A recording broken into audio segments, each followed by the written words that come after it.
The wind off Lake Erie was a living thing in Cleveland that winter, slipping under coats and through bone, carrying the scent of frozen water and diesel exhaust. Grace Whitaker felt it most in her left shoulder and lower back, where old shrapnel and scar tissue turned the cold into a slow, grinding ache. She tugged her faded army field jacket tighter around her, more out of habit than hope. The insulation had given up long before she had. At her heel, Shadow moved like a gray ghost against the crusted snow, his thick coat dusted white, his dark eyes steady and alert.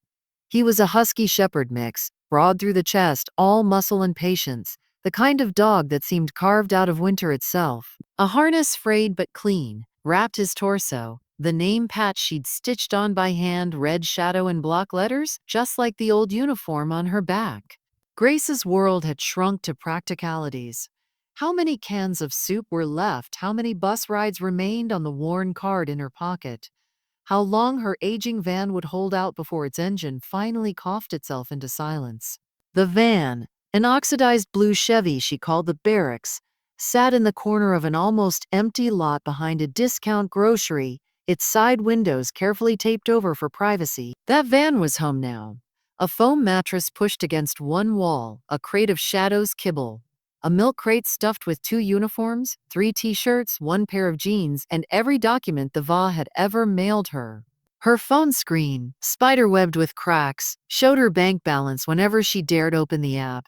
$87.42. Rent in a decent neighborhood might as well have been a ticket to the moon.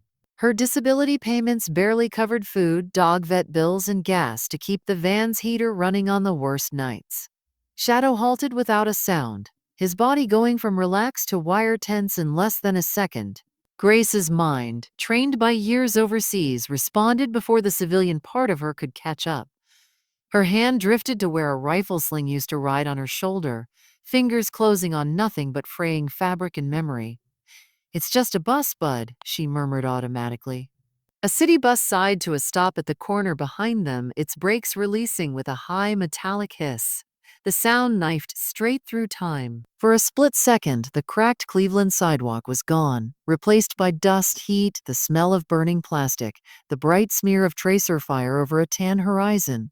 "Whitaker, move!" Someone shouted from 10 years ago, right behind her ear. Grace clenched her jaw and blinked hard. The street came back in jagged fragments. The gray bus, the sagging billboard, the bitter stink of road salt. Her chest was tight, her heart hammering like she just sprinted a mile in full kit. But her boots hadn't moved. Shadow pressed his flank against her leg, leaning his full weight into her. He didn't whine, didn't try to lick her hand. He just anchored her the way he always did when the past tried to drag her under. "I'm here," she whispered, more to him than to herself. I'm here. She focused on the paper in her hand. A cheap, color-bleached flyer she'd peeled off a bulletin board in the grocery store lobby. Storage auctions were the kind of thing people in better neighborhoods turned into weekend entertainment, bidding on forgotten lives for fun and YouTube content. Grace knew that. She'd killed enough time on library Wi-Fi watching clips where people pulled flat-screen TV and antique dressers out of dusty units and turned them into quick cash. What the videos didn't show were the dozens of units full of nothing. Mold, broken furniture, someone's hoarded newspapers, and regret. She had $87.42. Pine Harbor's fine print said bidders needed cash on hand. It was on every level a terrible idea. "It's a bad gamble," she said aloud. "You know that." Shadow cocked his head, ears pricking forward as if weighing her tone more than her words. "But doing nothing is worse," she finished. The last pay stub from her short-lived warehouse job was already gone, swallowed whole by an unexpected vet bill when Shadow got into a bad bag of trash and scared her half to death with 2 days of vomiting. She didn't regret a cent of it. She would go hungry before he did. Still, hunger was one thing. The engine dying for good in the dead of January was another. If a storage unit held anything pawnable, tools, a working appliance, even scrap metal, she could flip it, sell it for gas, buy a month's worth of dog food instead of a week. Grace looked down at Shadow. His tail made one slow, deliberate sweep over the snow-dusted pavement, as if answering a question she hadn't quite asked. "Yeah," she said quietly. "Okay, we'll take the shot." Pine Harbor Storage sat on the edge of a light industrial strip, the kind of place you drove past without seeing. Rows of metal buildings stretched in neat parallel lines, each with a green roll-up door and a number stenciled above the frame. A tall chain-link fence surrounded the lot, its top lined with dull coils of barbed wire that looked more tired than threatening. A small crowd had already gathered by the office when Grace and Shadow arrived. Most of them were regulars. You could tell by the way they sized her up without bothering to hide it. Pickup trucks with empty beds idled nearby, exhaust puffing into the hard blue sky. A man in a camo hoodie talked loudly about scrap prices. A woman in a bright red beanie scrolled through her phone, her other hand clutching a travel mug that smelled like real coffee. Grace tucked her chin down into her collar and stayed on the outer edge of the group. Shadow sat pressed against her right leg, his gaze tracking each new arrival, ears flicking with quiet precision. She could feel the other bidder's eyes snag on him, then on her jacket, then away. A man with a padded vest and a clipboard stepped up onto the concrete stoop outside the office door. He had the manic cheerfulness of someone who'd been cold since 6 a.m. and was determined to make everyone else share the experience. "Morning, folks," he called out. "Name's Tom. You know the rules. No stepping inside the units you look from the line. You bid out here, cash at the end. Last unit's the ugliest, so don't go home early." Half the crowd laughed. Grace didn't. They moved as a group down the first row. Unit 101 went for $800. Someone had glimpsed what looked like high-end stereo equipment under a tarp. Unit 114, filled with woodworking tools and an old table saw, shot past anything Grace could dream of bidding on before Tom even finished his opening patter. By Unit 207, her hope had begun to thin into something brittle. Every sold was another reminder of what she couldn't touch. "It's fine," she murmured to Shadow. "We're just reconning. No one said we had to buy." The lie tasted like metal on her tongue. They rounded the corner into the last row. Tom's breath misted around his head as he consulted his clipboard. "All right, last one on the list. Unit 312, 9 months delinquent," he announced.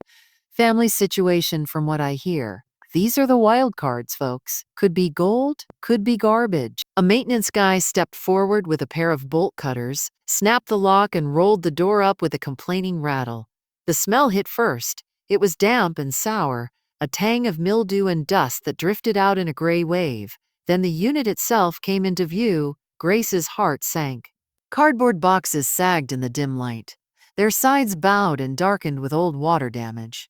Plastic trash bags slumped in one corner, some split open to reveal bundles of stained fabric and cracked plastic toys. A busted recliner lay on its side like a wounded animal, its stuffing exposed and yellowing. "Yeah, no thanks," someone muttered behind her. The regulars glanced in, gave it no more than a cursory 10-second sweep, and peeled away in ones and twos, heading back toward their trucks.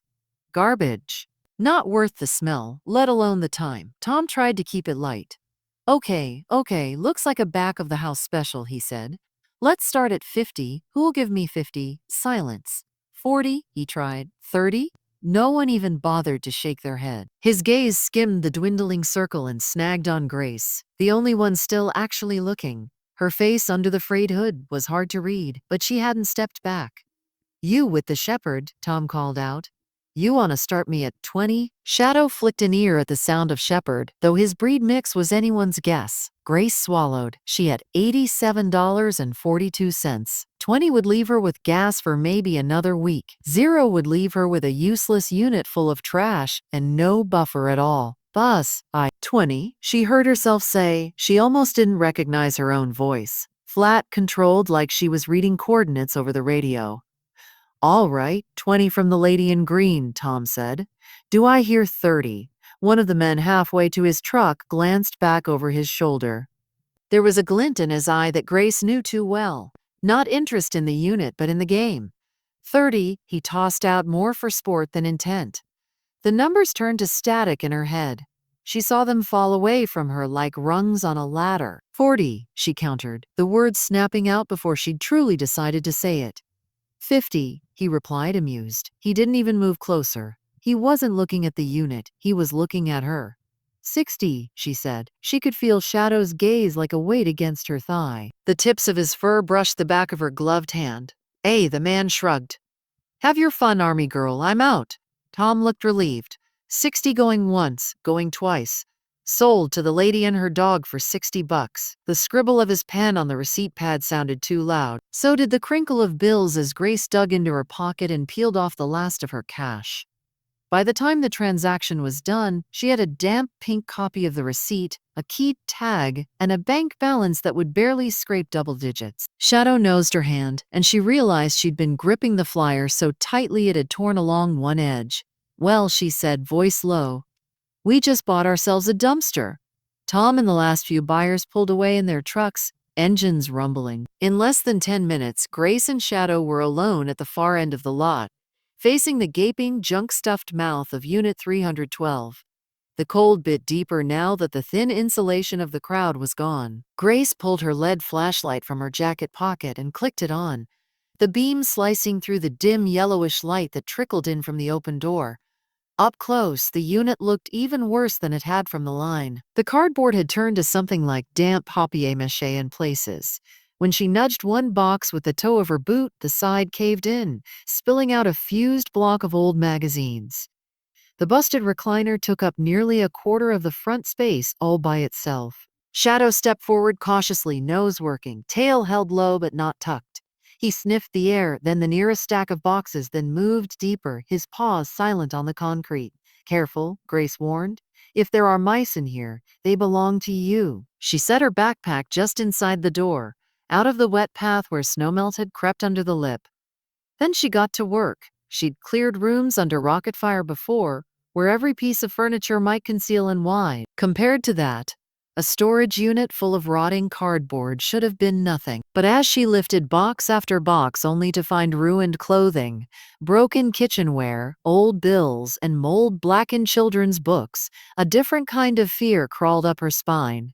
This wasn't the fear of being blown apart in an instant. It was the fear of being slowly, quietly ground down by one bad decision after another, of watching your last $60 dissolve into someone else's trash. By the time she dragged the carcass of the recliner outside and shoved it against the wall, sweat prickled at the back of her neck despite the freezing air. Her scar tissue throbbed in time with her heartbeat. She sank down on an overturned milk crate near the entrance and pressed her palms against her temples. Shadow, who had been exploring the perimeter of the unit with increasing intensity, circled back to her, his breath fogging the air. This was stupid, she said, not looking at him. You know that. You know that. We should have just bought another bag of kibble and a blanket and called it a day. Shadow's answer was to leave her side again. He trotted toward the very back wall, where a single large sheet of plywood ran from floor to ceiling, stained with irregular dark blotches. Halfway there, he slowed, head lowering, nostrils flaring. Shadow, Grace sighed. We don't have time to chase rats. I have to figure out how to. His claws made a sharp, skittering sound on the concrete as he suddenly launched himself the last 3 feet. He planted his front paws against the plywood and began to scratch hard at a specific point about a foot off the ground, his body tight with focus. Not the frantic scrabble of a dog chasing vermin, but a deliberate, insistent gouging at one patch of wood. Shadow, off. Her voice had the snap of command, but he didn't obey. He paused, glanced back at her with a quick, intense look, then shoved his nose against the same spot and inhaled, whining low in his throat. Then he scratched again, even more urgently. Grace's shoulders tightened. Shadow, I said, off. I said off. This time there was steel in it, the tone that had moved privates and specialists half a world away. He dropped back to all fours, but he didn't retreat. He stood there, muscles rigid, tail straight out, eyes flicking from the wall to her and back again, as if waiting for her to catch up. Something about the way he was holding himself prickled at the base of her skull. She pushed herself up with a soft groan and walked toward him, boots crunching on stray debris and an old flattened cereal box. The smell of damp wood grew stronger with each step. What is it, buddy? She muttered. Show me. Up close, the plywood looked like exactly what it was. Cheap, warped, stained from years of condensation collecting on the concrete behind it. Her flashlight revealed streaks and blotches, darker runs where water had once seeped down. But as she played the beam over the area where Shadow had scratched, something felt off. Two of the stains weren't stains at all. They were straight, vertical lines, almost perfectly plumb, ran from ceiling to floor about 3 feet apart, just slightly darker than the surrounding wood. Not the wild branching shapes water made, but controlled, deliberate. Come on, she murmured, stepping closer. She set her palm against the panel between those lines and pushed. The plywood flexed. Not much, but enough. There was a give to it that the rest of the wall didn't share. Her heart gave a dull, unexpected lurch. Always knew you were smarter than me, she whispered to Shadow. He wagged his tail once, a quiet thump against a crumpled cardboard box, and sat, eyes never leaving her face. Grace glanced around the unit and spotted a rusty crowbar half buried under a collapsed box of Christmas decorations. She dug it out, knocked off a spray of rotted tinsel, and wedged the flat end into the narrow seam Shadow's claws had revealed at the base of the plywood. The metal bit with a dry, protesting squeal. She braced one boot against the concrete, gritted her teeth, and leaned her weight into the bar. The screws and nails holding the panel in place had long surrendered to time. With a harsh cracking sound, the plywood tore free at the bottom, then wrenched away from the wall altogether, falling forward in a slow, graceless arc. Shadow hopped back neatly as it hit the floor with a dull thud, kicking up a cloud of dust. Behind where the panel had been, there was a narrow space, no more than 2 feet deep, between the studs and the actual concrete wall. It was a tight, man-made void, never meant to be seen, and it wasn't empty. Grace lifted her flashlight, beam slicing into the stale darkness. 3 objects sat in a careful row on the concrete lip inside the cavity, untouched by the damp chaos of the rest of the unit. They hadn't been tossed there, they had been placed. On the left was a small wooden box, dark with age, the grain worn smooth along the edges as though someone had handled it often. In the middle rested a thick manila envelope, its flap sealed with a circle of deep red wax stamped with some kind of symbol. On the right, taking up most of the space, crouched a metal lockbox the size of a large toolbox, its surface matte black, its lid secured by 3 heavy combination locks. For a long moment, all she could hear was the rush of her own blood in her ears. Then Shadow let out a slow, high whine next to her, the sound thin and electric in the quiet unit. "Yeah," she said hoarsely, "I see it." She set the crowbar aside and knelt, the cold of the concrete seeping through the worn knees of her jeans. Her shoulder throbbed in protest as she reached into the gap and gently lifted the small wooden box out first. It was lighter than she expected, like it was mostly air. The manila envelope came next. The wax seal was old and hairline cracked but unbroken. Her fingertips tingled where they brushed it, as though she'd touched something faintly warm. The black metal lockbox was another story. It was heavy, dead weight that spoke of dense contents, paper, metal, something. She had to slide it carefully to the edge of the gap, then brace it against her thigh to ease it out without dropping it. When all 3 objects sat on the floor of Unit 312 in front of her, the rest of the junk seemed to fade into irrelevance. The smell of mildew and rot might as well have been another tactical smokescreen. Grace stared. Shadow inched closer until his shoulder brushed hers, silent, staring too. This was no random stash of old keepsakes. No one hid their family photo albums behind a false wall with triple-locked steel. Her first instinct was feral and simple. Open everything now. But a colder part of her, the part that still thought in terms of overwatch positions and lines of fire, hissed caution. The unit door was wide open. Her name was on the receipt in Tom's pocket. There was a security camera over the end of the row. She'd clocked it on her way in. Whatever this was, it didn't feel like something to sit on the floor of a public storage facility and poke at. "Okay," she said slowly. "We're not doing story time here." She slid the envelope and the wooden box into her backpack, tucking them under her rolled-up sleeping bag. The lock box was too big. She wrapped it in her old field jacket, the one that had seen more deserts than winters, and cinched the sleeves tight around it, turning it into an ungainly, heavy bundle. Her shoulders screamed as she hefted it up, cradling it against her ribcage. Shadow shifted to accommodate her, automatically moving into a tight heel on her left side, as he'd been trained. Grace gave the rest of the unit one last scan, not for value now, but for disturbance. She dragged the fallen plywood panel back into place. just enough to cover the gap if someone glanced in, then pulled the roll-up door down until only a sliver of gray daylight remained at the bottom. She and Shadow ducked under and stepped out into air that somehow felt sharper. The lot was empty. The office door was closed. Somewhere, a truck rumbled past on the main road, indifferent to the fact that whatever she was carrying might have just changed the entire trajectory of her life. "Let's go, Shadow," she whispered. Back to base. Her base wasn't a steel mill or an abandoned building.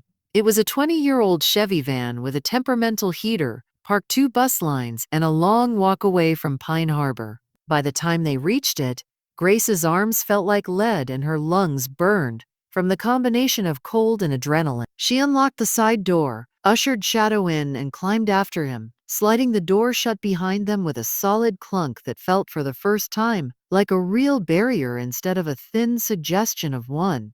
The familiar smell, dog, old coffee, engine oil, and a faint trace of lemon from the wipes she used whenever she could afford them, wrapped around her. For a few seconds, she just sat on the edge of the mattress, the bundled lockbox still clutched against her.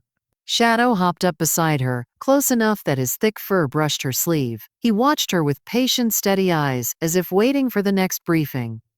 "All right," she exhaled, unwrapping the field jacket. "Let's see what you dragged me into." She set the black lockbox on the floor between her boots. Up close, the 3 combination locks looked even more serious. No flimsy dime store hardware, but solid, old-fashioned tumblers. This was the kind of thing meant to resist both burglary and time. Later, she muttered to it, "You're the kind of problem I need tools for?" Her hands went instead to the backpack. She pulled out the manila envelope first, running her thumb over the cracked wax seal. There was a symbol pressed into it, a ring of letters around a stylized tree. The letters were too blurred to read. For a moment, the weight of what she was about to do pressed down on her. Some part of her training, the part about chain of custody, about evidence and official channels, whispered that she should take this straight to the police. Another part, the one that remembered VA waiting rooms and lost paperwork and the phrase, "We're still reviewing your case," laughed bitterly. "Whoever hid this didn't trust the system," she said aloud. "Can't say I blame them." She cracked the seal with her thumb. It broke with a dry, fragile sound. Inside, there was a stack of folded pages, browned at the edges but still legible. On top lay a letter, written in a careful looping hand with blue ink that had faded to a soft gray. The first line punched the breath out of her. "To whoever finds this, I am already dead." She swallowed and kept reading. The writer's name was Margaret Ellison. She had lived decades ago in a neighborhood Grace didn't recognize by name but could picture all the same. Narrow streets, row houses, kids playing stickball in alleys while factories belched smoke at the edge of the horizon.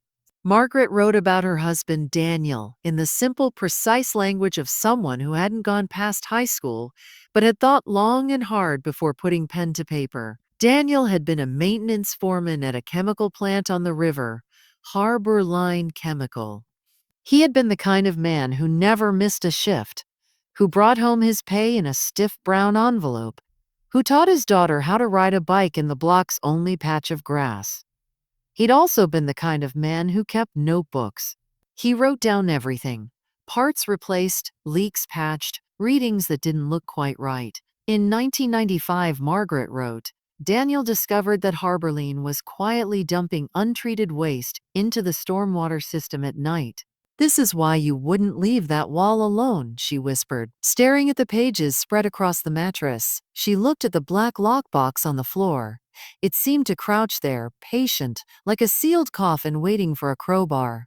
If the letter was true, and every instinct she had screamed that it was, then what lay in that box was more than just an old man's notebooks. It was evidence. It was a map of betrayal stretching from a poisoned factory floor to the polished boardroom of one of the most powerful corporate families in the city. Her mind flicked unbidden to a different office. White walls, fluorescent lights, a framed flag on the wall, and a colonel using that same phrase, "operator error," to explain away a death that had never sat right with her. Her friend Torres, gone in a flash of fire and twisted metal because someone had signed off on faulty armor plates. Operator error, they'd said. Unavoidable risk, they'd said. She'd swallowed it, buried it. Let the lie grow roots in the softest parts of her. Now in the cramped, drafty shell of a van, with a dog for a witness and a dead woman's plea in her hands, she felt something shift. Not a grand epiphany, not righteous fury. Just a simple, heavy click inside her chest, like a safety being thumbed off. "Okay, Margaret," she said quietly. "You wanted someone braver. You got a washed up sergeant with bad joints and a dog who doesn't know how to quit. It'll have to do." She gathered the letter and the other pages carefully, slid them back into the envelope, and tucked it into the backpack along with the small wooden box she still hadn't opened. Then she reached for her cracked phone. A quick search on the city's free Wi-Fi, leached from the laundromat next door, was enough to tell her two things. 1. Russell Harbor Group was very much alive, its logo wrapped around glittering glass downtown and plastered on glossy charity brochures. And 2. There was indeed a Lily Ellison in the city, now Lily Ellison Kent, who ran a small nonprofit focused on environmental justice in low-income neighborhoods. "Of course you did," Grace muttered, reading the short bio on the nonprofit's barebones website. "You grew up breathing this." Lily's office address was listed in tiny font at the bottom of the page. No phone number, just a contact form. Grace stared at the line of text until her eyes blurred again. She couldn't just show up. She couldn't just email, "Hi, your dead dad left a box in a storage unit, and I found it with my dog between shifts at Poverty." She needed proof. Something Lily would recognize, something only her family would know. Grace glanced at the small wooden box. Her hand hovered over it for a second, then flipped the simple metal latch. Inside, cushioned on faded velvet, were photographs, stacks of them, their corners rounded and soft from handling. The first showed a man in his 30s with oil dark hair and laugh lines, one arm around a woman whose smile lit up her whole face. Between them, a little girl with messy pigtails held up a crooked finger painting toward the camera like it was a trophy. On the back in blue ink someone had written, "Lily's masterpiece age 5. Grace felt her throat tighten. "This is it," she whispered. Shadow's tail thumped one. She selected 3 photos. One of Daniel alone in front of the plant. One of him and Margaret in a toddler Lily in a park, and the painting shot. She laid them carefully on the mattress beside the letter. Then she pulled the last thing she had worth using out of her backpack. A clean envelope and a cheap ballpoint pen. "Dear Ms. Ellison Kent," she wrote, printing the letters carefully. "You don't know me. My name is Grace Whitaker. I am a U.S. Army veteran living in Cleveland. 3 days ago, I bought a delinquent storage unit at Pine Harbor Storage. Inside, my dog and I found a hidden compartment. What was inside belonged to your parents." She didn't mention the lockbox. Not yet. Not until she knew who exactly might be watching Lily. She folded a copy of Margaret's first page, the part about Daniel's honesty, his death, and the park he'd wanted to build, and slid it into the envelope with the 3 photographs. Then she added a line at the bottom, her handwriting tightening with intent. "If you want to see the rest of what your mother hid, including evidence about your father's death, meet me in person. I will be at the Veterans Memorial in Gordon Park this Saturday at 2 p.m. I will be wearing an old Army field jacket. I will have a gray dog with me. Please come alone." She signed it simply. Grace W. As she sealed the envelope, Shadow shifted beside her, his ears pricking at the rustle. He didn't understand the contents, but he understood the change in her breathing, the way her spine had straightened. "This is a bad idea," she told him, quietly. "Going up against people with lawyers and skyscrapers with nothing but a van and a box of dead man's notebooks is a terrible, horrible, no good idea." Shadow blinked slowly, then gently nudged her arm with his nose once. "But it's worse to do nothing," she conceded. She stood, the van rocking slightly under her weight, and tucked the envelope into the inside pocket of her jacket. Tomorrow she would find a blue mailbox and drop a 30-year-old secret into its dark metal throat. Then she would wait by a cold stone monument with the names of the fallen etched in granite, her dog at her side, and see if the daughter of a dead man was willing to pick up a fight her mother had never been able to win. Outside, the wind began to rise again, rattling the van's thin walls. But inside, for the first time in a long time, Grace didn't feel like she was drifting. She had a mission, she had a target, and she had a partner with 4 paws and an unerring nose for the cracks in the walls people built to hide their sins. Shadow yawned, curled up at the foot of the mattress, and closed his eyes, unconcerned. For him, tomorrow's dangers were still smells on the wind, not yet shaped into men and threats. For Grace, they had already begun to take form. Names on letterhead, logos on skyscrapers, signatures on reports that had killed good people with ink instead of bullets. "Rest up, buddy," she said softly, lying back on the mattress and staring at the van's low ceiling. "Saturday's going to be interesting. If Grace and Shadow's first steps into this hidden mystery pulled you in, make sure to subscribe to Moments with Her so you don't miss their journey. Your likes, comments, and shares tell us these stories matter, and they help this community grow so more people can walk through these powerful moments with her." Stay tuned for the next chapter of Grace's fight for truth. Saturday came dressed in steel gray clouds and the kind of damp cold that found its way into bones and stayed there. Gordon Park's stretch of lakefront looked like a postcard from another planet. Pale waves lifting and falling in slow motion, the ice at their edges stained with city grime. Seagulls wheeled overhead, their cries thin and strange in the heavy air. Grace walked the cracked path toward the Veterans Memorial with Shadow at her side. Each step measured, every part of her alert in a way that had nothing to do with the weather.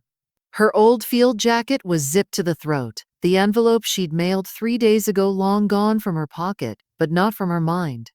The lockbox, wrapped in a moving blanket and wedged under a hidden floor panel in the van, felt as present as if she were still carrying it. The memorial rose ahead of her, a semicircle of black granite slabs set into a low rise, each etched with names that glittered faintly under a weak strip of sunlight. Bronze figures stood at the center, a soldier, a sailor, an airman, a marine, all cast in that same wary halfway stance between rest and readiness. Grace had always avoided this place. There were too many faces behind those names, too many what-ifs. Today, she walked straight toward it. "Eyes up, buddy," she murmured to Shadow. He didn't need the reminder. His head was already turning in slow arcs, reading the park and smells. Damp earth, old leaves, spilled coffee from a trash can, the faint, bitter tang of cigarette smoke over by a bench. No one was obviously waiting for them. But that didn't mean no one was watching. Grace's mind ran through the last 3 days on a loop. The moment she dropped the envelope into the blue mailbox, the metallic clunk pinging down into its empty gut. The temptation, later that night, to go back and pry the box up again just to make sure it was still there.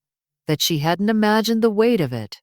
The article she'd reread on Lily Ellison Kent's nonprofit website until she could have recited it in her sleep. There was no guarantee Lily had even checked her mail, much less believed a stranger with a dog, and a story that sounded like the outline for a bad thriller. There was no guarantee she'd come alone or at all. 15 minutes early, Grace muttered, glancing at the cracked watch she'd kept from her last deployment. Guess some habits don't die. She chose a spot by the far right-hand slab, where the names from the last 20 years were etched. Shadow settled at her feet, half curled but ready to rise in an instant, his eyes tracking each person who passed through the park's open space. An older man in a knit cap walked his terrier along the path, nodding hello from a distance. A teenager on a bike cut across the grass, earbuds in, oblivious. A woman in scrubs sat on a bench near the parking lot, head bent over her phone. No one lingered, no one stared. By 1:58, the tension coiled in Grace's shoulders had turned to a kind of humming ache. She flexed her fingers inside her gloves, resisting the urge to pace. "If this goes bad," she said under her breath, "we leave. No heroics. We still have the box. We still have the letter." Shadow sighed softly as if unconvinced. At 2:01, she saw her. The woman walking up the main path had the same face from the photographs. Older, lined by years and weather and worry, but unquestionably the same.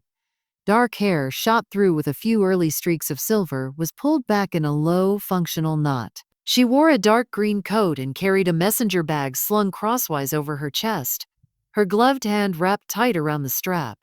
Her eyes were what stopped Grace cold. They were sharp, assessing, and underneath the caution was a depth of pain and resolve that made her think.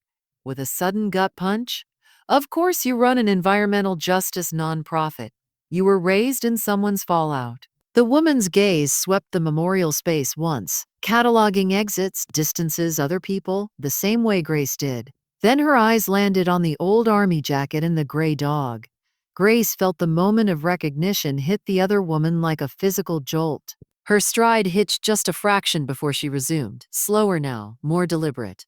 "Miss Ellison Kent," Grace called, keeping her voice low but clear. The woman stopped 2 paces away. Up close, Grace could see the faint tinge of sleepless shadows under her eyes, the small scar along one eyebrow. "Your Grace," she said. Her voice was steady, but something in it vibrated. A tightly held wire under tension. Yeah, they looked at each other for a shadow, apparently deciding the formalities were dragging, took one step forward and sniffed the air toward Lily, tail giving a slow, curious wag. Lily's mouth twitched, not quite a smile. "He's even better looking in person than in the note," she said. "Hi, Shadow." He wagged once, acknowledging his name. Grace took a breath. "Before we go any further, I need to know something. Did you tell anyone you were meeting me?" Lily's jaw tightened. "I told my assistant I had a personal appointment this afternoon. I didn't say with whom. I didn't tell her the location. I shut my office door and I walked out. I left my phone there." Grace studied her for any sign of a lie, some flicker of guilt or evasion. There was none. "I didn't come here to set you up," Lily said quietly. "And if your letter is some sick joke, you picked the wrong woman to play it on." "It's not a joke," Grace said. She dipped her hand into the inside pocket of her jacket and pulled out the small resealable bag she'd brought. Inside were the 3 original photographs and the photocopy of Margaret's first page. Lily's eyes locked on the photos like a magnet. Grace held the bag out. Lily took it with both hands as if it might break. For a moment, the world narrowed to the small crackle of plastic as Lily opened it and slid the photos into her bare palm. The cold bit at her fingers, but she didn't seem to notice. The first picture, Daniel in front of the plant, drew a sharp inhale from her. The second, the 3 of them at the park, made her blink hard and press her lips together. By the time she turned to the paint-smeared masterpiece of a 5-year-old Lily, her shoulders were shaking. "My mom kept this one on the fridge," she whispered. "Right up until she couldn't get up to the kitchen anymore. We thought it was lost when they cleared the house." Her thumb traced the edge of the photograph as if reassuring herself it was real. "Where did you get these?" she asked, but it wasn't really a question. Grace told her. She kept it stripped down to essentials: the storage auction, the ruined boxes, Shadow's insistence on the back wall, the hidden compartment. She described the letter in careful strokes, watching Lily's face the whole time. When she said Margaret's name, Lily flinched like she'd been struck.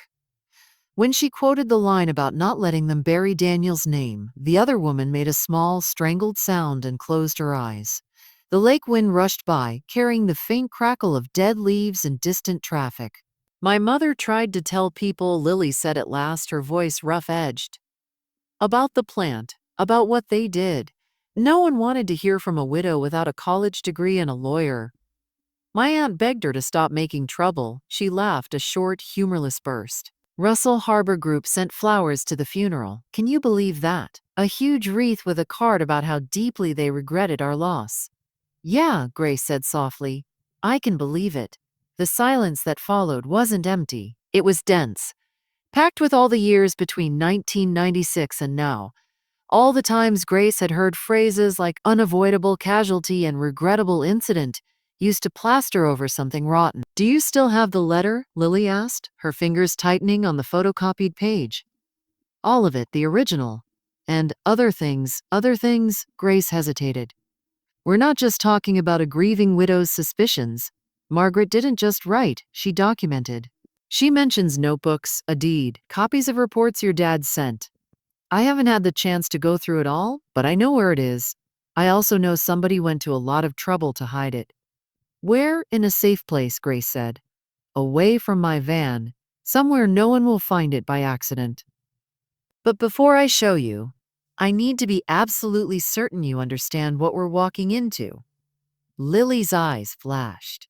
"I've spent the last 10 years trying to stop Russell Harbor from greenwashing a dozen different projects. They buy land they poisoned 40 years ago, slap a coat of paint on it, plant 4 trees, and sell it as sustainable development.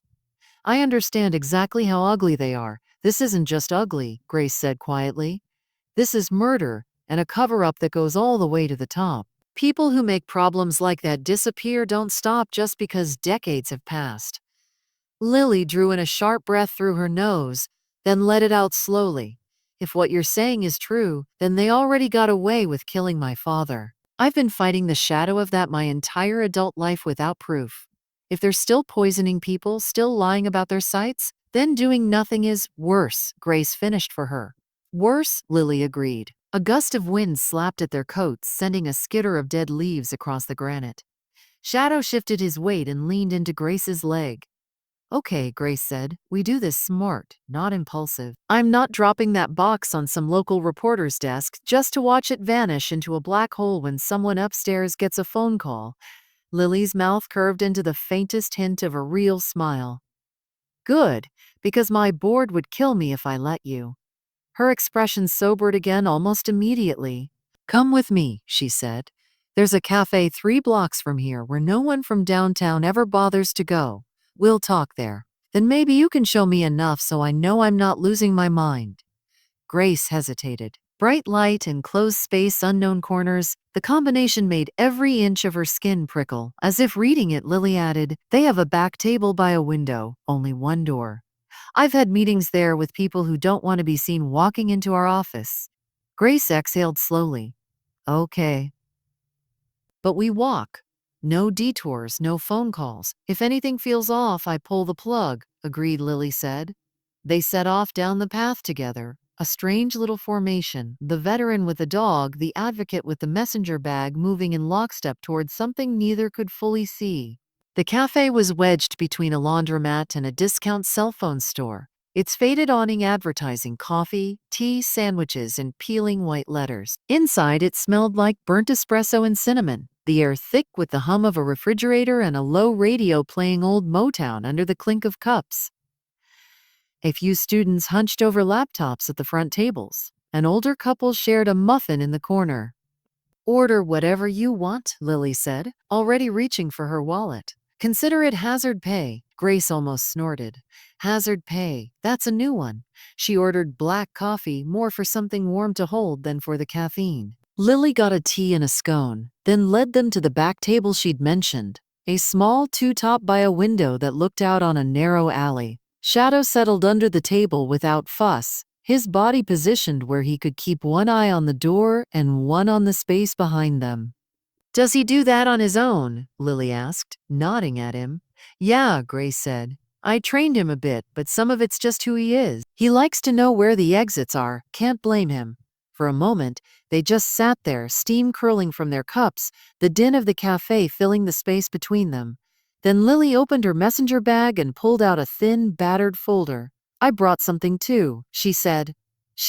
I didn't want to show up with empty hands if you were real. She slid the folder across the table.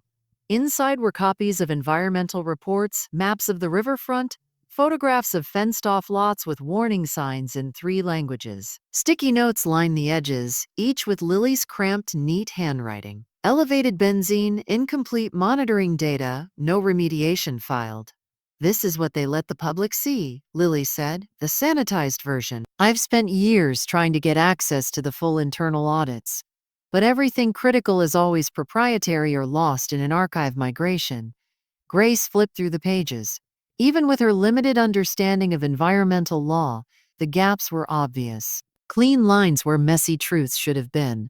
Your father's notebooks mention specific bypasses at Harborline, Grace said. Margaret's letter talks about cracked filtration tanks and falsified readings. If those match up with anything in your files, we've got more than just a story. Lily's eyes lit with a grim, fierce hope. Then we need to see them. Grace nodded once. After this, you'll come with me. Not to where the box is, but to the first step. There's another place we have to go first if we're going to get into it without making a scene. Lily frowned. Where? The library, Grace said. The one downtown. They've got a tools lending program for makers and home repairs. Socket sets, bolt cutters, the works. I scoped it out last month when I was trying to fix my van. We can borrow what we need and bring it back before they close. A flicker of amusement crossed Lily's face. So, we're breaking open a murder box with borrowed bolt cutters from a civic program funded by the same tax base Russell Harbor's been poisoning for decades. When you put it like that, it sounds almost poetic, Grace said. Lily huffed out a short, real laugh. Then her expression sobered again. You said earlier you didn't want to go to the press first, she said. What's your end game then? Law enforcement, a class action, a leak, depends what's in that box, Grace said. If it's as bad as Margaret thought, we can't just toss it at one person or agency and hope they don't get bought off or scared off. We need copies. Off-site storage, multiple points of contact, people they can't all pressure at once. You've thought about this, Lily observed. Grace stared into her coffee. Too many years of watching the wrong people bury the right reports. Different country, same story. Lily's gaze softened, just for a heartbeat. She didn't ask for details. Grace was oddly grateful. Okay, Lily said. Then here's my proposal. Once we open the box and see exactly what we're dealing with, we divide it into 3 categories: immediate danger, legal leverage, and historical context. Immediate danger goes to regulators and health departments who can actually shut something down if it's still happening.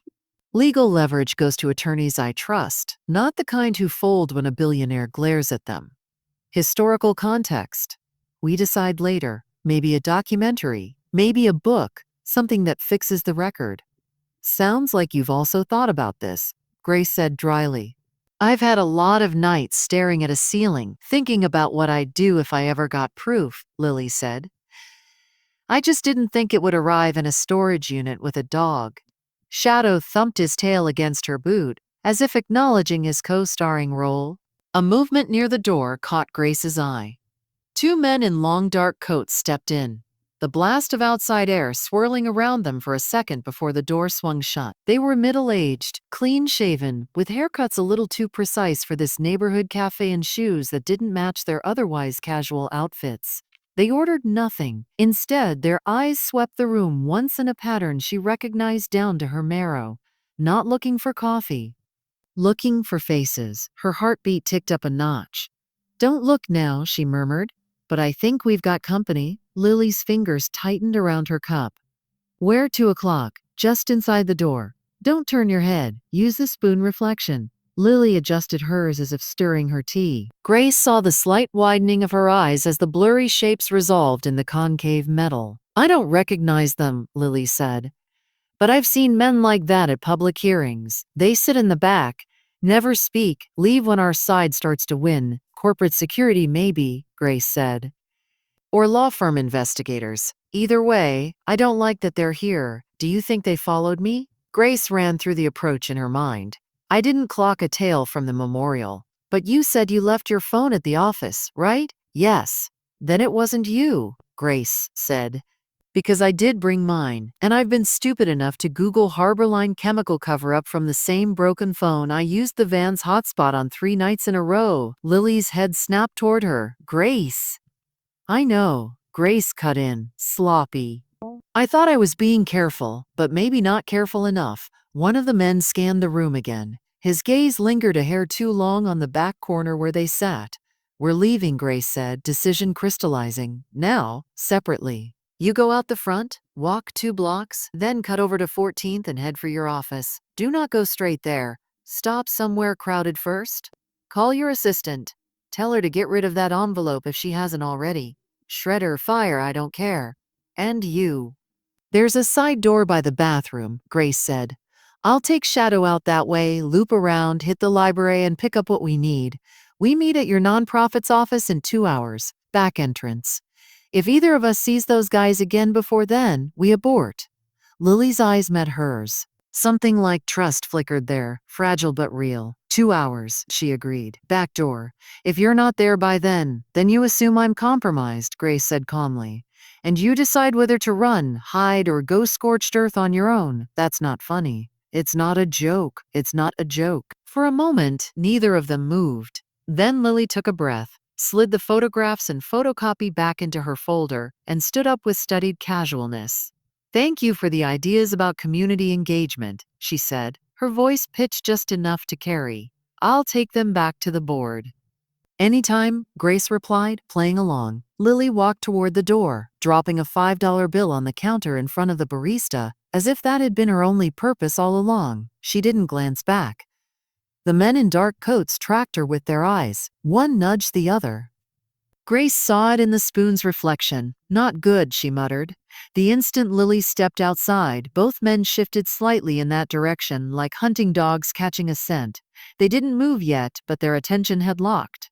"Shadow," she whispered. He lifted his head, ears pricked, muscles tensing. Time to be ghosts. They rose as one. Grace dropped a couple of crumpled bills on the table and walked toward the back, every nerve singing. She kept her shoulders loose, her pace unhurried. The way she'd been taught to move when she knew a sniper scope was somewhere in the world's geometry, but not exactly where.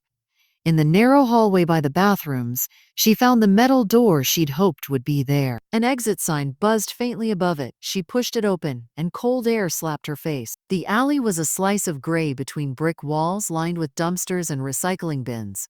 "No one, nothing. Go," she told Shadow. He shot out ahead of her, then checked himself, trotting at her heel as they slipped past the dumpsters and emerged onto the next street over.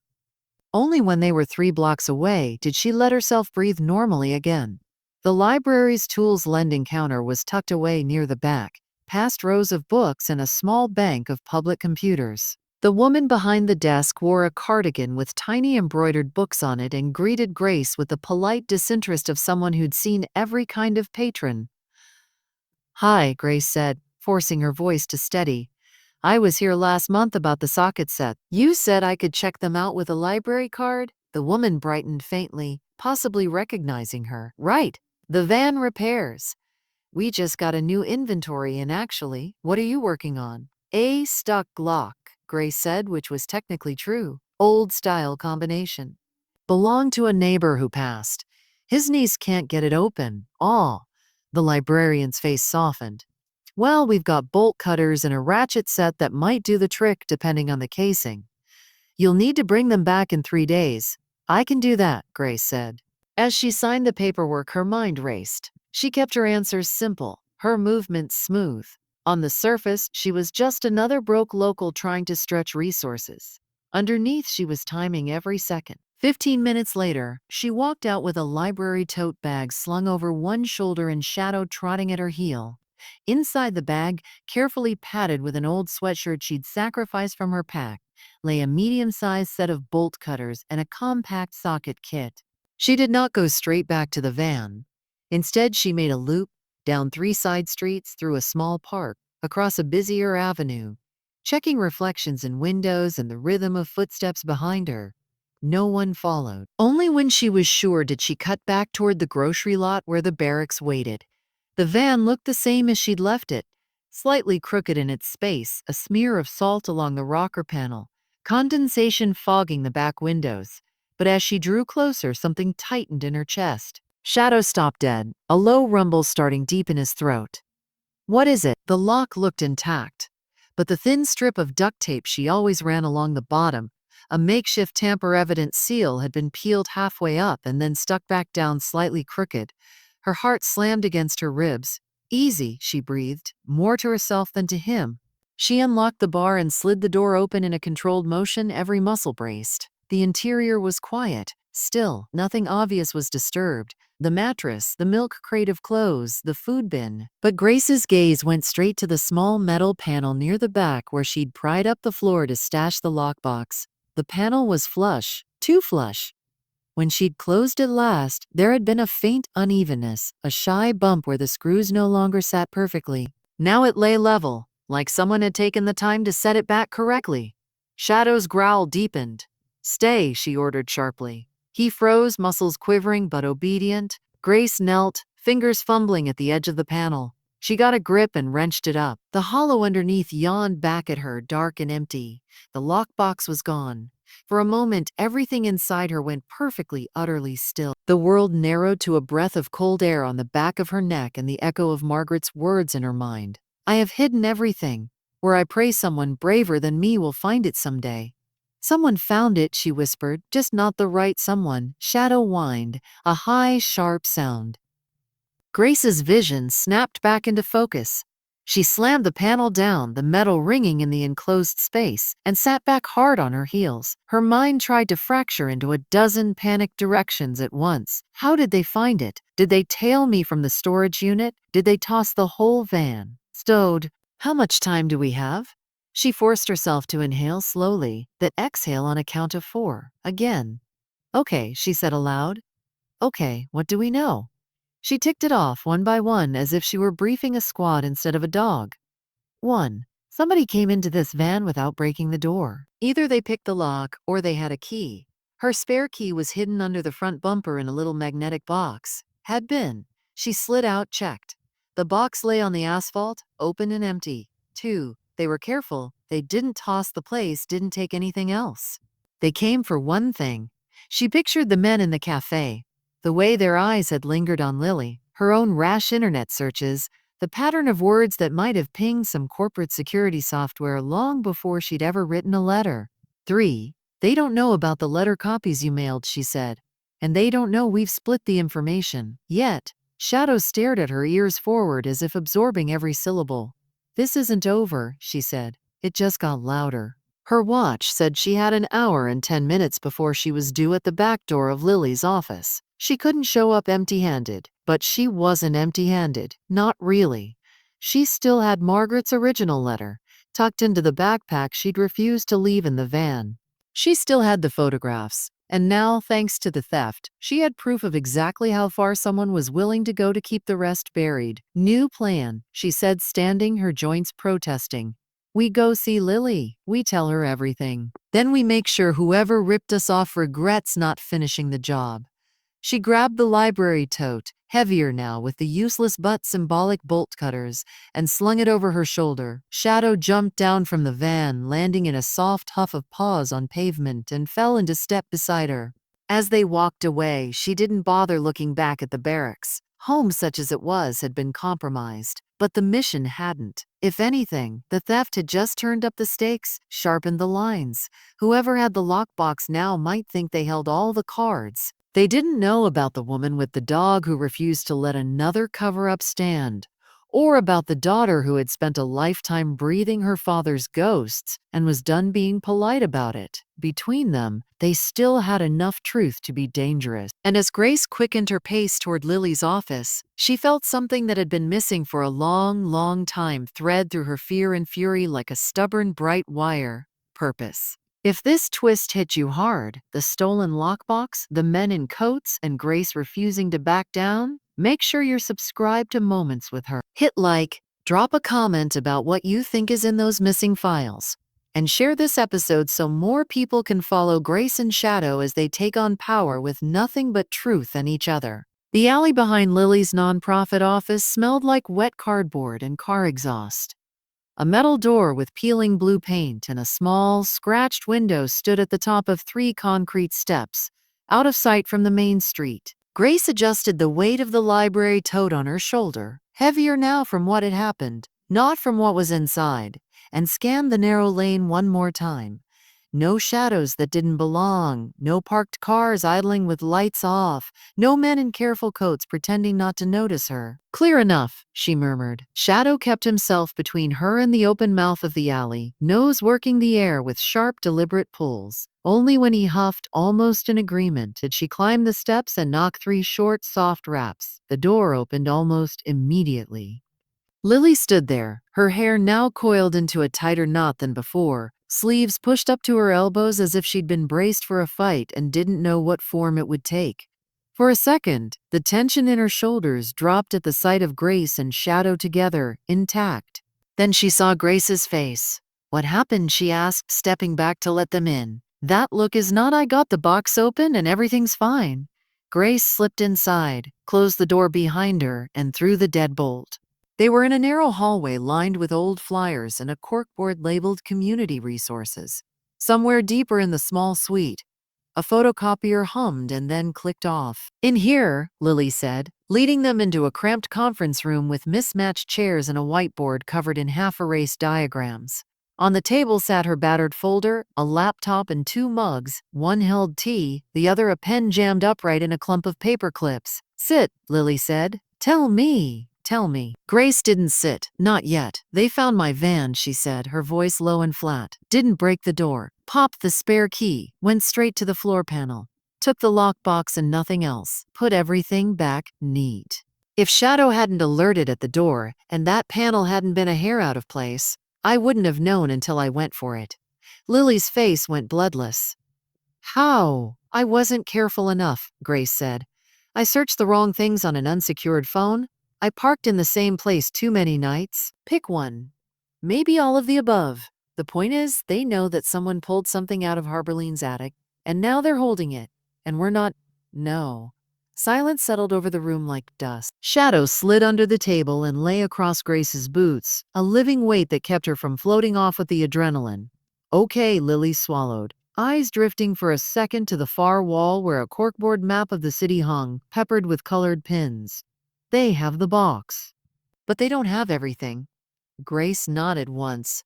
The letter, the photos, your files, the fact that they broke into my van and stole something they shouldn't have even known existed. And my assistant shredded the envelope I showed her, Lily added, burned the remains out back. I watched. Whatever they pulled from your van, they don't know how much we've already seen. They probably think we're fishing, Grace said. A homeless vet with a dog stirring up trouble, an activist with a chip on her shoulder. Most people like them don't believe anyone like us can be truly dangerous. Lily's mouth tightened. They've been underestimating the wrong people for 30 years. Grace finally sat, the chair creaking under her. She set the tote bag on the floor. The bolt cutters inside felt like a joke now, dangerously inadequate against the level of opposition they'd just been introduced to. So we pivot, she said. The plan was box, then copies, then slow, methodical leak. That's gone. New plan has to use what we still have before they close every door we could have tried. Lily walked to the whiteboard and uncapped a marker with a sharp click. She drew 3 circles, not bothering with neatness. One at the top, 2 beneath it, like a crude triangle. Top circle is Russell Harbor, she said, writing the name so hard the marker squeaked. Bottom left is public agencies, environmental regulators, health departments, attorney general. Bottom right is public opinion, press, community groups, anyone who can make enough noise that a cover-up costs more than a confession. Grace watched her, the old tactical part of her brain waking up, recognizing the structure.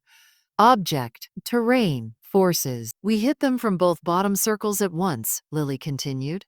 We can't walk into a regulator's office empty-handed, but we're not empty-handed. Your Margaret letter is more than grief. It's detail, dates, names, procedures, the existence of notebooks, internal reports, a deed.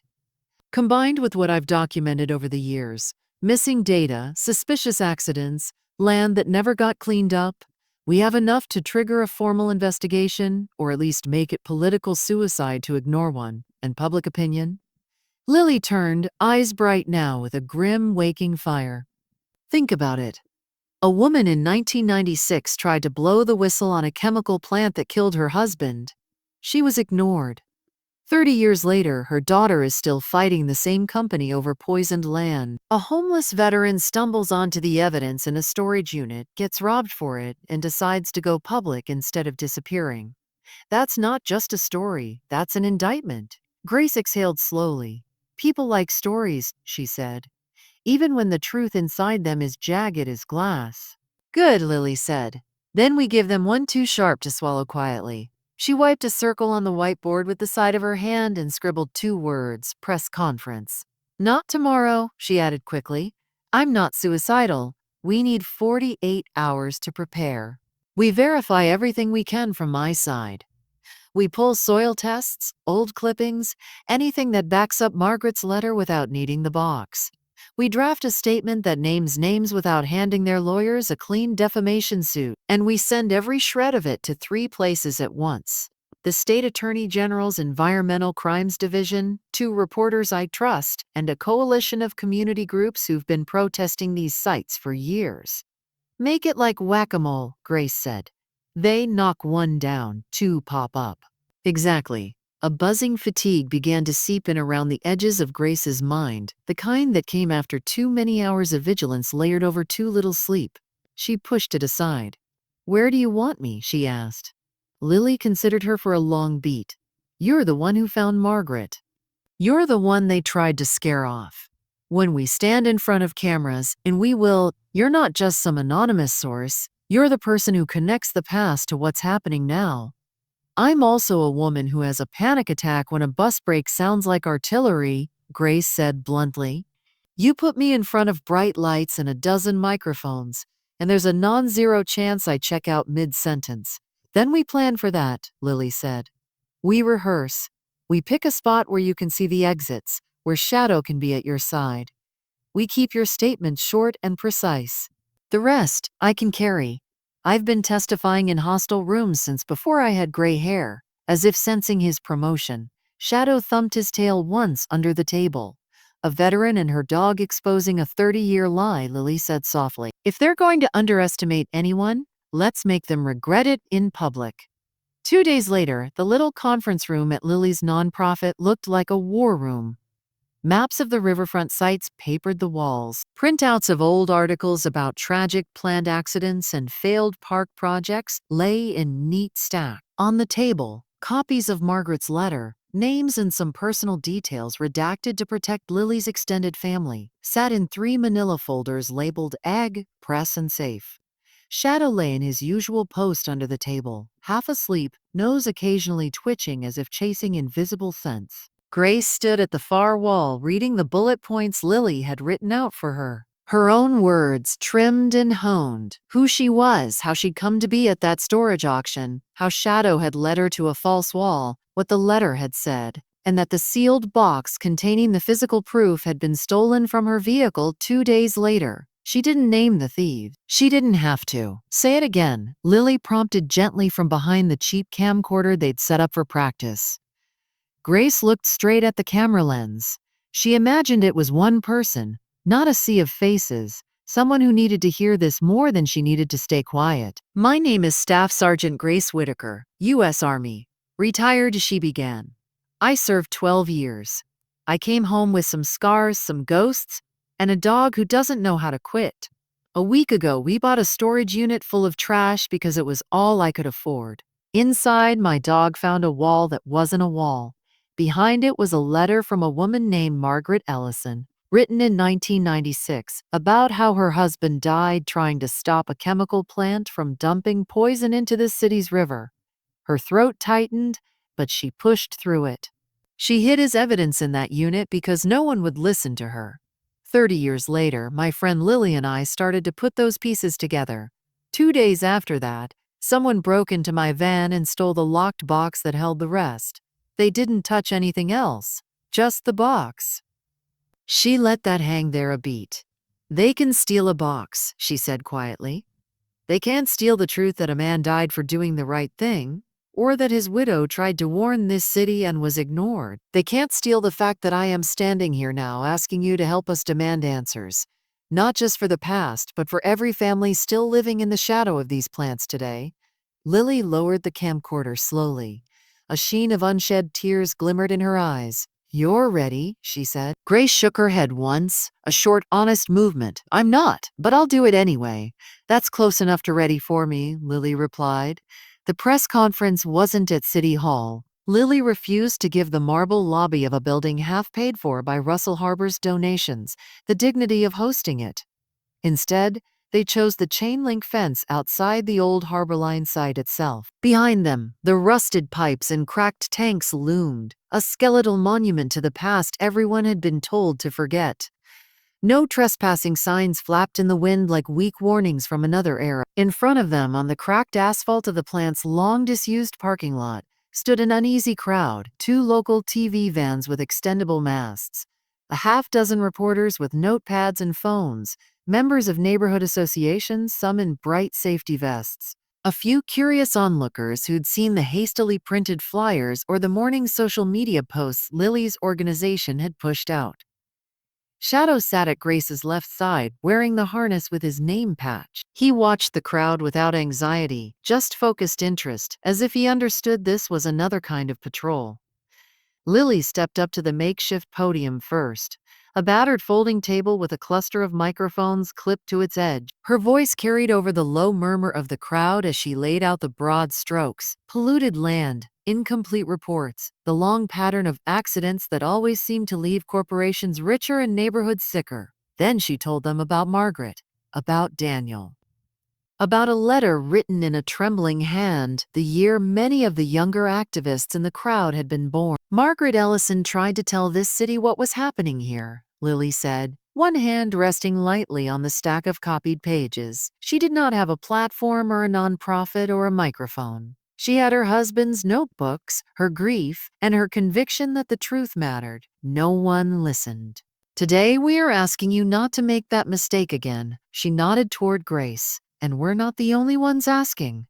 Grace's boots felt heavier than usual as she walked the few steps to the table. The faces swam for a second. Reporters lifting cameras, community members squinting in the gray light, a kid on someone's shoulders craning for a better view. She focused on a fixed point, a bent section of fence just to the left of the cameras. She could see it without looking directly at the lenses, could anchor herself there. "My name is Grace Whitaker," she began. "I used to hunt for white on roads overseas. I never thought the most dangerous thing my dog and I would dig up would be in a storage unit in Cleveland." A ripple of uncertain laughter passed through a few people at the back, but it died quickly. She told them the story as she and Lily had practiced it, simple and straight. The auction, the junk, the false wall, Shadow's insistence, the letter. She held up a photocopy of Margaret's first page, not high enough for the cameras to zoom in on names and addresses, but enough to prove it was real ink on real paper, not some late-breaking fiction. When she reached the part about the lockbox being stolen, a murmur rose. Reporters glanced at each other, thumbs moving on phones as they no doubt fired off quick updates to whoever sat back at their desks. "I am not here to accuse any specific person of breaking into my van," Grace said. "I am here to say that days after we started asking questions about what happened at this plant in 1995, someone decided the best response was not to answer, but to take." She let her gaze move just once to the TV cameras. "I've heard the phrase operator error used to explain away deaths before," she continued. "In my world, that phrase has killed as many of my friends as enemy fire. It's a neat way to blame the person who can't argue back anymore. Margaret's husband isn't here to say he followed procedure. My friend Torres isn't here to say his armor plate was cracked before he ever put it on. I am tired of the dead taking the fall for other people's shortcuts." Her voice didn't break. It didn't have to. The silence around her carried the weight. "All we are asking," she finished, "is that the people who made money from this plant be held to the same standard of honesty and accountability they demand from the workers who died here. Investigate, test the soil, follow the paper trail from this fence to the corridors of power. If we are wrong, prove it in daylight. If we are right." She looked back at the rusted tanks. "Then stop pretending this is just an old industrial site with a PR problem. It's a crime scene." For a moment after she stepped back, the only sound was the wind rattling the chain link. Then the questions came. "Ms. Whitaker, have you received any direct threats since finding this letter? Ms. Ellison Kent, are you accusing Russell Harbor Group of orchestrating a murder? What agency have you taken this information to, and have they responded?" Lily handled most of them, measured and precise. She named the state attorney general's office. She mentioned the packets that had gone out that morning by courier to environmental regulators and public health officials. She refused to speculate on who had taken the lockbox, repeating, "We are asking for an investigation like a shield." Grace answered only a few, the ones about her service, her homelessness, why she'd chosen to risk bringing this forward instead of just selling what she'd found or walking away. "I've walked away before," she said simply. "It didn't help me sleep any better." By the time the makeshift press conference wound down, Grace's throat was raw and her nerves felt like they'd been scraped clean. But something else rode over the exhaustion, something she couldn't quite name. Not victory. That would have been premature, maybe impossible. Not relief. Recognition, maybe. The sense that for the first time in a long time, people with power had been forced to look directly at something they'd trained themselves to ignore. As the crowd thinned, a man in a tan overcoat approached, flashing a badge just long enough for Grace to see the state seal. "Ms. Whitaker, Ms. Ellison Kent," he said. "David Ortega, Assistant Attorney General, Environmental Crimes. We got your packet this morning. Thought I'd see this for myself." Lily's eyebrows shot up. That was fast. Ortega half smiled. "You get a letter with this many specifics and this many copies sent to this many places. It tends to make people in my office sit up, especially when the last name Ellison pops up on 3 different case files 20 years apart." Grace's stomach nodded. "Are you here to shut us down or help today?" "I'm here to listen," Ortega said. "Tomorrow I'm sending a team to pull every archived inspection report and permit attached to Harborlane. We'll be in touch. In the meantime, if either of you receive any visits or communications that feel off, call this number." He handed them a card. His gaze dropped to Shadow, who was watching him without blinking. "And keep that dog close," he added. "Looks like he's got good instincts." "He does," Grace said. The investigation took months. It turned out Russell Harbor's lawyers were as good at delay as they were at denial. Documents surfaced slowly, some miraculously discovered in off-site archives, others produced only after judges got tired of the company's stalling. A retired plant worker, now in his 70s, came forward after seeing the press conference replayed by his grandson. His sworn statement matched Margaret's letter almost line for line. Soil tests ordered by the state found contamination levels near the old plant and at a downstream play lot that made even seasoned inspectors swear under their breath. The phrase imminent hazard began to appear in official memos. Russell Harbor Group denied everything in increasingly strained press releases. They blamed legacy operators, former management, complex historical factors. They did not mention Margaret. They did not mention Daniel. They also failed, for the first time in memory, to get their newest riverfront project fast-tracked through the zoning board. Public comments at hearings tripled. People started showing up with copies of Margaret's letter printed from activist websites. Her careful handwriting blown up on posters next to images of rusted tanks and playgrounds wrapped in yellow tape. Grace watched all of it from a small, furnished room above a clinic that Lily's nonprofit had arranged for her, part of a grant for housing at-risk veterans. The barracks had been retired, the old Chevy finally given over to the scrapyard after a last reluctant wheeze. Shadow adapted to indoor life with the easy pragmatism of a dog who cared more about his person than their square footage. He claimed a corner of the room as his own, but always slept where he could see both the door and the side of the bed. On the worst nights, when a siren wailed too close, or a car backfired just wrong, or the news replayed footage of some other faraway explosion, Grace would wake with her heart racing, the ceiling too close. Shadow would be there, chin on the mattress, eyes steady. "We're not under a bridge," she'd murmur, reaching for his fur. "We're not in a convoy. We're here." He'd breathe out, slow and warm, and the room would come back into focus. During the days, she started helping out at Lily's office. At first, just odd jobs, data entry, answering phones, fixing a perpetually jamming printer. Then, as weeks went on, and word of who she was filtered through the volunteers, more structured roles. Speaking to small groups of students about service, sitting with older residents while they filled out complicated forms for medical screenings. "You're good at this," Lily said one afternoon, watching Grace translate a block of bureaucratic jargon into plain language for a woman whose first language was not English. "Spent years deciphering orders written by people who'd never set foot where they were sending us," Grace replied. Turns out it's a transferable skill. Slowly the story shifted. It was no longer just tragic plant death in the 90s. It was pattern of misconduct, sustained contamination, systemic failure. It was no longer just Margaret's lonely voice from 1996. It was a chorus. Community groups, legal advocates, doctors bringing charts of elevated cancer rates to town halls. And through it all, Grace and Lily kept going back to the places that mattered. The fence by the plant, the narrow street where Margaret's old row house still stood, the Veterans Memorial in Gordon Park. One evening, nearly a year after Shadow's claws had first scraped at that false wall, they stood together again before the slab of granite where so many names were etched in 2 straight lines. Snow fell in soft, inconsistent flakes, blurring the edges of the letters. "They charged 3 executives," Lily said quietly, reading from her phone. "Environmental crimes, negligent homicide, falsifying public records. It's not everyone who deserves it, but it's not no one either. Grace nodded, the wind biting at her cheeks.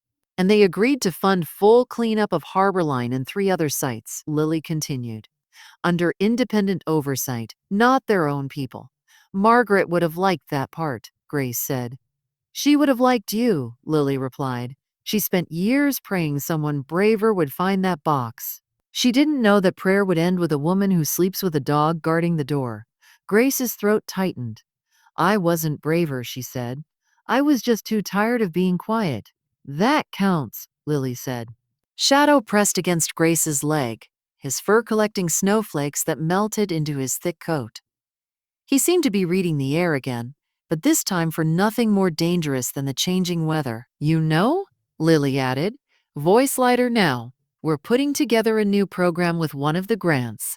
Environmental justice internships for vets. People who know what it means to follow orders but are ready to start giving some of their own. I was thinking of calling it Second Watch. Grace smiled, slow and genuine. Good name. I was also thinking, Lily went on, we might need someone to help run it. Someone who knows the difference between a form letter and a real apology. Someone whose dog has better instincts than most of the people in this building. Grace looked at her.